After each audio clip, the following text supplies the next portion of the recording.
Habiendo ya revisado entonces distintas fuentes de información y bases desde donde podemos obtener datos, vamos a proceder a analizar diversas herramientas bioinformáticas, las cuales nos van a permitir entonces estudiar las moléculas o macromoléculas que componen los diversos sistemas fisiológicos, patógenos, etcétera, y desde ahí inclusive plantear no solo estrategias de prevención, sino también de posibles soluciones a determinadas enfermedades.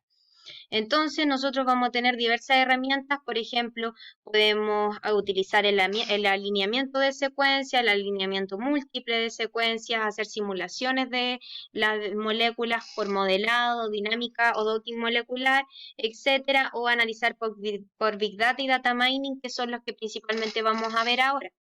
Las simulaciones ya de sistemas fisiológicos propiamente tal, más detalladas, las vamos a ir viendo en las unidades y por eso es que no están consideradas a propósito del tiempo. Entonces, lo más base, BLAST, alineamiento local de secuencia. Esto también hay una plataforma que me permite utilizarla en la página de NCBI. Y con ella yo puedo, por ejemplo, si hay alguna nueva bacteria que se ha aislado en un paciente, un nuevo virus, etcétera, yo puedo ver las similitudes que hay de este con respecto a otros y eventualmente establecer algunas aproximaciones. Para esto es fundamental recordar elementos que igual ustedes ya vieron, pero a modo de refrescar, ¿no es cierto? Los diversos aminoácidos tienen diversas personalidades, por lo tanto, va a influir en la secuencia aminoácidica, que viene dada por la secuencia nucleotídica, ¿cierto?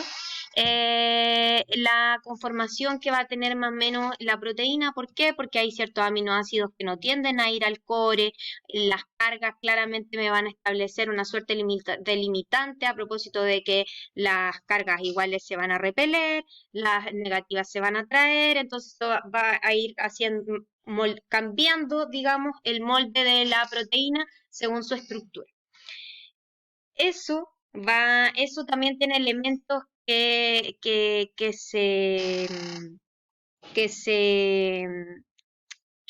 también se consideran al hacer el BLAST, que me van a permitir hacer modelamientos por homología, etcétera, en diversas técnicas, por lo tanto era necesario recordar. ¿Ya? Entonces, ahora, cada alineamiento es una historia. Por ejemplo, yo puedo contrastar el HLA o un HLA específico de un paciente que vive en la cordillera versus un paciente que vive en un área más costera y voy a ver que efectivamente van a haber diferencias. A propósito de esto de los alineamientos es que salen precisamente consenso y digamos los parámetros que nosotros revisábamos en genética a propósito de cuando se considera que aquí hubo una inserción o si esta era la que estaba originalmente y después apareció esta, hubo una deleción.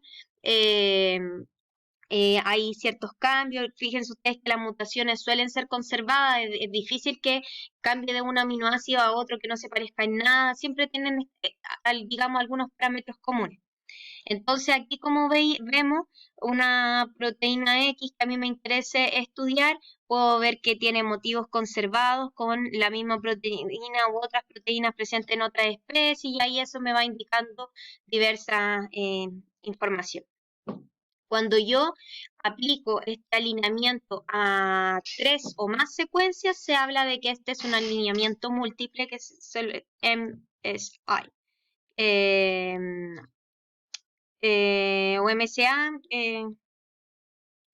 etc. Ahora, estos alineamientos son muy importantes. Desde ahí, ¿no es cierto?, se deriva la filogenética que nos permite estudiar las especies, saber qué especies surgieron primero, después, la distancia entre las distintas especies. Hubo una reclasificación de los reinos de los seres vivos que aún, digamos, se encuentra en disyuntiva, pero claramente la filogenética vino digamos, a ayudar a hacer, digamos, ver de qué mejor manera, desde el punto de vista genético, se agrupan las diversas especies. Ahora bien, de eso, de lo que yo anteriormente les decía, se desglosa digamos, diagrama a propósito de que si yo tengo una proteína que aislé en la costa y otra proteína que aislé en la cordillera y veo que tienen la misma secuencia, lo más probable es que éstas tengan el mismo plegamiento 3D, el mismo origen y la misma función.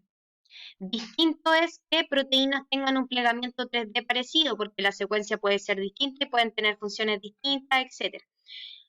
Estas relaciones se cumplen en la mayoría de los casos a propósito de que se ha visto que la evolución no siempre es divergente, o sea, a lo largo de estos 3.500 millones de años en la Tierra, no solamente vamos probando nuevas combinaciones de genes, sino que hay genes que son funcionales y que se utilizan por completo o parte de ellos para alguna nueva función.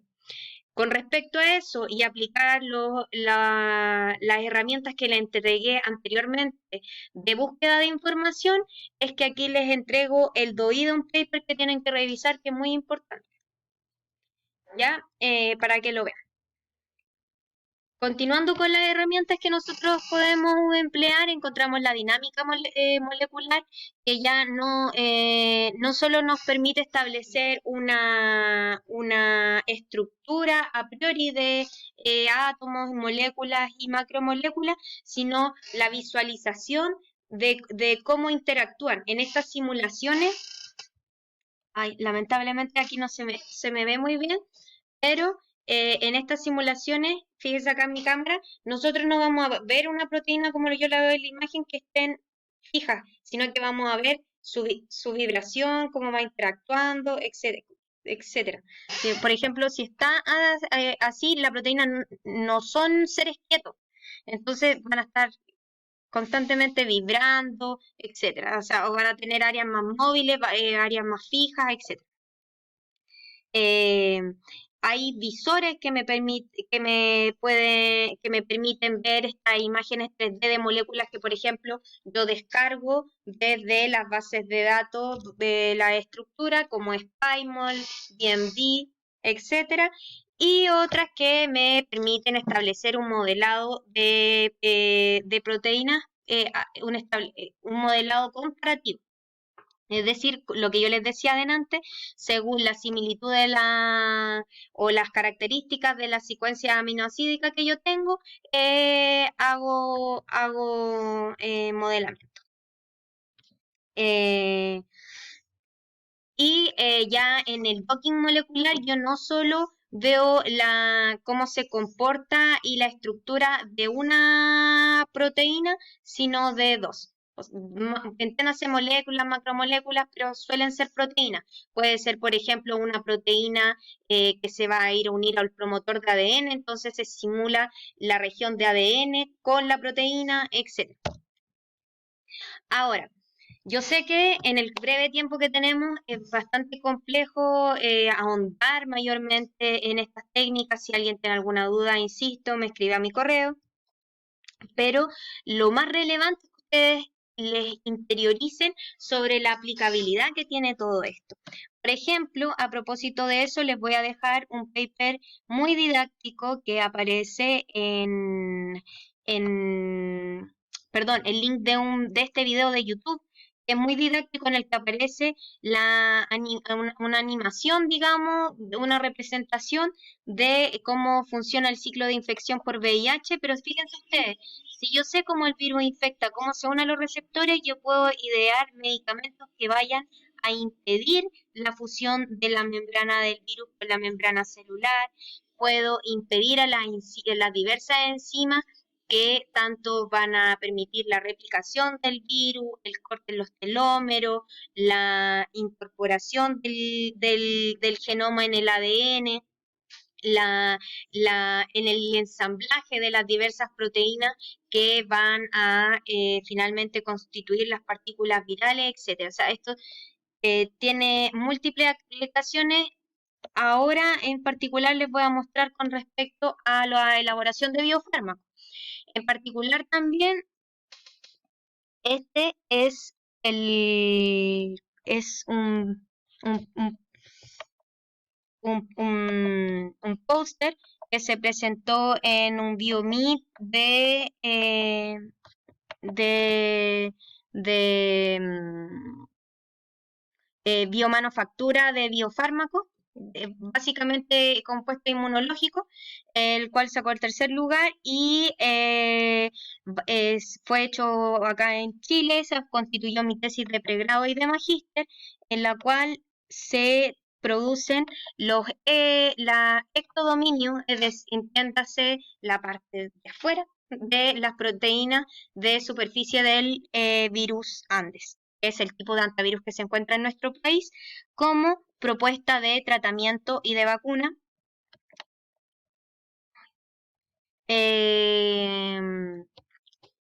Y el paper que llega solo hasta acá es la propuesta de vacuna. Aquí les entrego el DOI para que también lo puedan buscar en PubMed. Y aquí se muestran otros resultados adicionales que, digamos, permitió establecer anticuerpos que demostraron tener un 40% de efectividad para neutralizar el virus, lo cual no era lo suficientemente alto para avanzar a estudios clínicos, pero permitió, ¿no es cierto?, un gran avance en el estudio de este importante virus en nuestro país. Otra herramienta que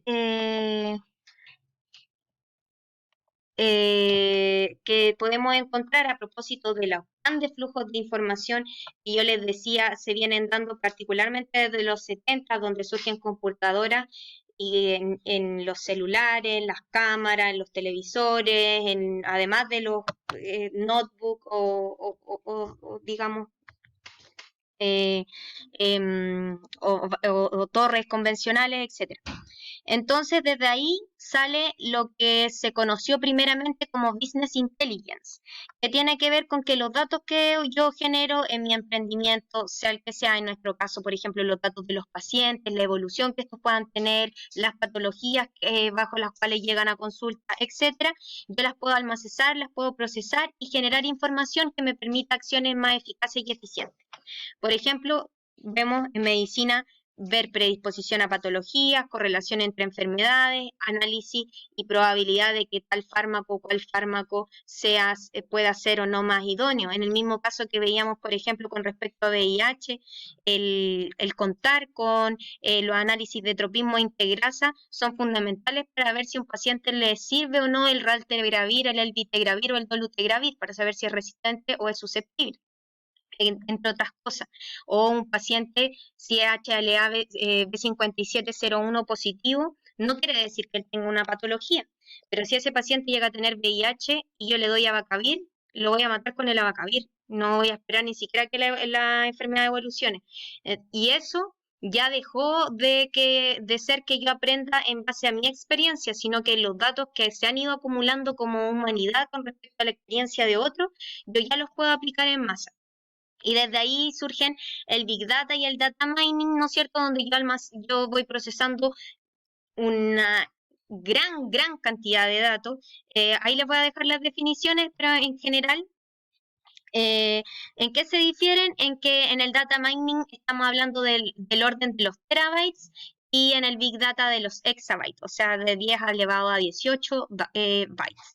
En el Data Mining yo puedo analizar bases de datos estructuradas y en el Big Data no solo estructuradas, sino que también no estructuradas. ¿Cuáles son las no estructuradas? Por ejemplo, las fotos. Yo le enseño a un servidor a que yo le voy a ir ingresando automáticamente todas las fotos de ecografía, pero le enseño cuáles ecografías son alteradas, entonces después este programa o algoritmo me va a seleccionar particularmente aquellas ecografías que están alteradas, etcétera. Y bueno, hay una serie de diferencias que también pueden encontrar en mayor detalle aquí. Lo más relevante es que según la capacidad de procesos que yo tenga, es lo que yo ocupo. Porque el Big Data, si bien me puede hacer análisis mucho mayores, tiene pocos métodos de análisis y requiere una cantidad de datos y capacidades que solo las grandes empresas como Google o Facebook tienen actualmente en estos momentos. Las aplicaciones que yo puedo encontrar son muchas, desde la predicción de propagación de enfermedades, abandono de tratamiento, licencias médicas, evolución de enfermedades, pronóstico de tratamiento, etc.